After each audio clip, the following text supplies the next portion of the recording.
नमस्ते साथीहरू। आज म तपाईहरुलाई जापान फाउन्डेसनले अब जनवरी महिनामा हुन लागेको JFT एक्जामको बारेमा फर्म खुलिसकेको छ। त्यो फर्म कसरी भर्ने बारेमा सिकाउन गइरहेको छु। पहिलेको भन्दा अलिक केही कुराहरू परिवर्तन भएका छन्। कृपया यो भिडियोलाई अन्तिमसम्म हेरेर साथ दिनुहोला। साथीहरू, यो पेजबाट फर्म भर्न सकिनेछ। यो पेज कसरी भेटाउने भन्ने बारेमा धेरैजना साथीहरूलाई थाहा नभएको कारणले म यहाँ देखाउन गइरहेको छु। यसरी गुगलमा गएर तपाईहरुले जापान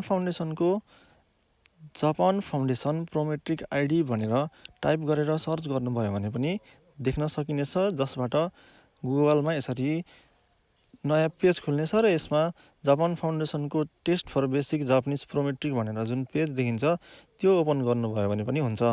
यसरी जापान फाउन्डेसनको JFT बेसिक यो प्रोमेट्रिक आइडी लगइन गर्ने पेज जुन तपाईहरुले देखि नै रहनु भएको छ सधैँभरि, यो पेज खुले पछाडि त्यसमा नेपाल भनेर सिलेक्ट गर्नुभयो भने यसरी प्रोमेट्रिक आइडी बनाउने साथै लगइन गर्ने पेजमा पुगिनेछ, जहाँ विभिन्न जानकारीहरू राखिएका छन्। अब हुन लागेको जनवरी साथै त्यस पछाडिका एक्जामहरूका बारेमा पनि विभिन्न जानकारीहरू राखिएको छ।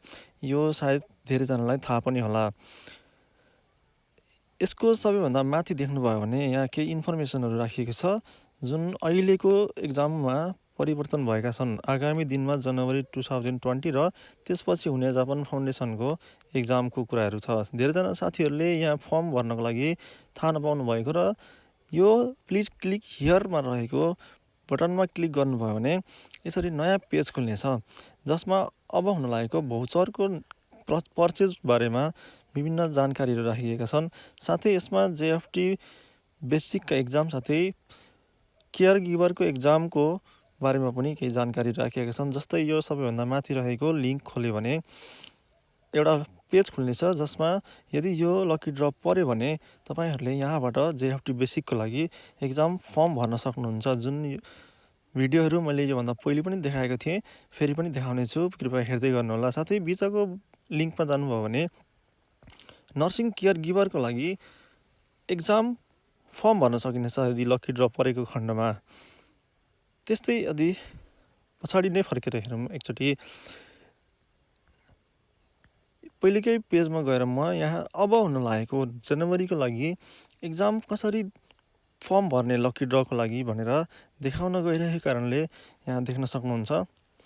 अब हुन लागेको एक्जामको आवेदन अवधि भनेको नोभेम्बर 12 देखि नोभेम्बर 19 सम्म रहनेछ। साथै गोला प्रथाको नतिजा भने नोभेम्बर 25 तारिकमा हुनेछ। साथै परीक्षा शुल्क भुक्तानी गर्ने अवधि नोभेम्बर 25 तारिकदेखि नै सुरु भएर डिसेम्बरको 10 तारिकसम्म रहनेछ। साथीहरू, तपाईहरुले धेरैजना साथीहरूले मलाई मेसेज गर्नुभएको छ, पहिले नै बनाएको प्रोमेट्रिक आइडीले काम गर्छ कि गर्दैन भनेर धेरैजनाले सोधिरहनु भएको कारणले यदि कसैले नयाँ प्रोमेट्रिक आइडी बनाउनु भएको छ भने नयाँ बनाउनु होला।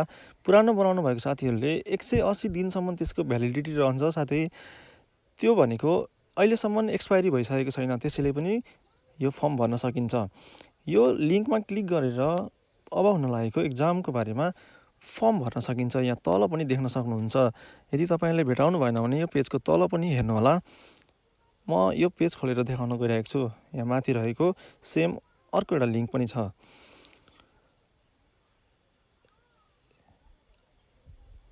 यहाँ देख्न सक्नुहुन्छ यो सानो लिङ्क छ। धेरैजना साथीहरूले यो देख्न सक्नु भएको छैन। यो लिङ्कमा क्लिक गर्नुभयो भने नयाँ पेज खुल्नेछ। यसरी अब हुन लागेको फर्म लकी ड्रको फर्म भर्न सकिनेछ। यहाँबाट यो निलो रङको अथवा यो कलरको पेज खुलेपछि यहाँनिर विभिन्न जानकारीहरू राखेका छन्। अघि नै पनि मैले भनिहालेँ, एक्जाम फर्म यो लकी ड्रको फर्म कहिलेसम्म हुने, साथै विभिन्न जानकारीहरू छन्। त्यस्तै यहाँनिर नम्बर सिस्टममा आफ्नो नाम लेख्ने सक्नुहुनेछ। यदि तपाईहरुले आफ्नो नाम लेख्नुहोला। मैले उदाहरणको लागि मेरो नाम लेखेर यहाँ देखाउन गइरहेको छु। इन्टर योर एन्सर भनेको छ। एन्सरको मतलब हो यहाँ आफ्नो नाम लेख्ने हो, नझुक्किनु होला त्यसको लागि।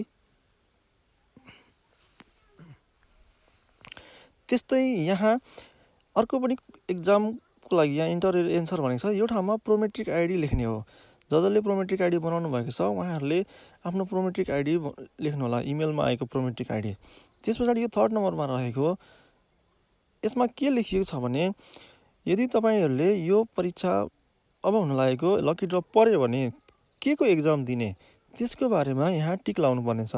यदि कसैले जापान फाउन्डेसनको टेस्टको लागि मात्र यो फर्म भर्दै हुनुहुन्छ भने त्यो सबैभन्दा माथि रहेको बटनमा क्लिक गर्नु होला। होइन भनेदेखि स्किल केयर गिभरको लागि हो भनेदेखि बिचको र साथै नर्सिङ केयर गिभरको लागि अरू कुनै एक्जाम दिँदै हुनुहुन्छ भने त्यो यहाँ टिक लाउन सक्नुहुन्छ। यदि सबै दिने हो भने तिनैवटामा टिक लगाएर नेक्स्ट गर्न सक्नुहुन्छ। त्यस पछाडि यदि तपाईँहरूले अहिले जापानिज भाषा पढ्दै हुनुहुन्छ भने अहिले कुन कन्सल्टेन्सी अथवा कुन ल्याङ्ग्वेज सेन्टरमा पढ्दै हुनुहुन्छ त्यसको नाम लेख्नु होला। मलाई यहाँ नजिकै रहेको एउटा कन्सल्टेन्सीको नाम लेख्न गइरहेको छु, जुन मलाई यहाँ थाहा भए अनुसारले कुरासाकी जापानिज एजुकेसन प्राइभेट लिमिटेड छ, जुन दमकमा रहेको छ। तपाईँहरूले त्यहाँ पनि गएर बुझ्न सक्नुहुन्छ। यहाँ यो नाम सर्च गर्नुभयो भने आउनेछ। साथै यस पछाडि यहाँ तल रहेको छ, यदि तपाईँहरूले योभन्दा पहिले JLPTको एक्जाम दिनुभएको छ भने के को एक्जाम दिनुभएको छ, पास हुनुभएको छ छैन, त्यो कुराहरू यहाँ लेख्नु होला। जस्तै धेरैजना साथीहरूले JLPTको एक्जाम दिनुभएको छैन जस्तो लाग्छ, त्यसै कारणले म यहाँ छैन भनेर पनि गरिरहेको छु। छ भने तपाईँहरू आफ्नो के छ त्यो लेख्नु होला। त्यस पछाडि यो एग्रिमेन्टको बटन आउनेछ र यहाँ रहेको सबमिट बटनमा क्लिक गरे पछाडि यसरी तपाईँको लकी ड्रको फर्म भर्ने कार्यक्रम समाप्त हुनेछ। कृपया यो भिडियोलाई धेरैजना साथीहरूलाई सेयर गरिदिनु होला। साथै आगामी दिनहरूमा यस्तै जानकारीमूलक भिडियो हेर्नको लागि यो मेरो च्यानललाई सब्सक्राइब गरी पनि सहयोग गरिदिनु होला भन्दै आजलाई बिदा हुन चाहन्छु। हस्त नमस्ते।